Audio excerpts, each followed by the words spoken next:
think of any product that you use on a regular basis. Your phone, a camera, computer, your car, and try to imagine how that product got to you. Where did all the material come from? What was done to it? Who did it? Where? How did they ship it? How did it get assembled and tested and finally get to you? If you try to think of all the things that have to happen for you to get a modern product, what you imagine is this web of activities and people and machinery and transportation that spans the globe. It's a very complex socio-technical system. So what we would like is for those systems to run fast, to be cheap, and to be good. And so what my research does is it tries to answer questions like, how do we design these systems, whether we're talking about warehouses or factories or global supply chains? How do we design them? How do we manage them? How do we control them? And importantly, how do we tell if they're doing what we want them to do? That's what my research does, and the tools that we use are computing and mathematics. For instance, we're working on a project right now with a major avionics manufacturer. When they bring a new product into the factory, they have to be sure that they have enough resources in the factory to meet the commitments they've made to the customer.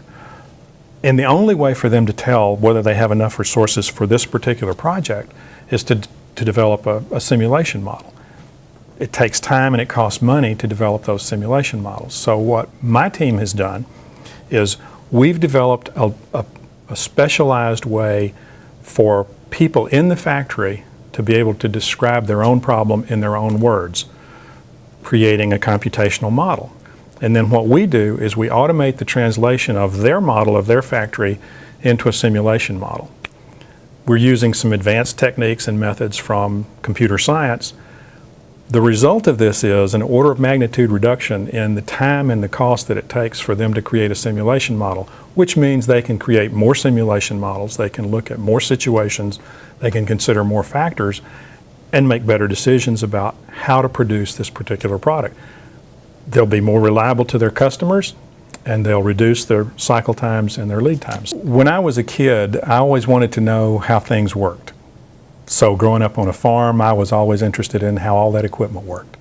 When I went away to college, I discovered industrial engineering, and that's all about people and technology in large systems. And so I fell in love with industrial engineering. I was very fortunate to get my degree and come out at a time when computing was really coming into its own. And so over the course of my career, the things that I'm interested in, the problems I'm interested in, and the means of solving those problems, computing and mathematics, have been continuously improving, getting better every year. So that's what inspired me to begin with.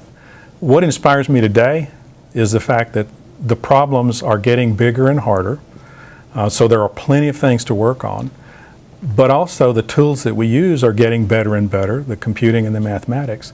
And the third thing is I'm surrounded by brilliant colleagues and students, and all I have to do is ask them the right questions and they'll figure out the answers.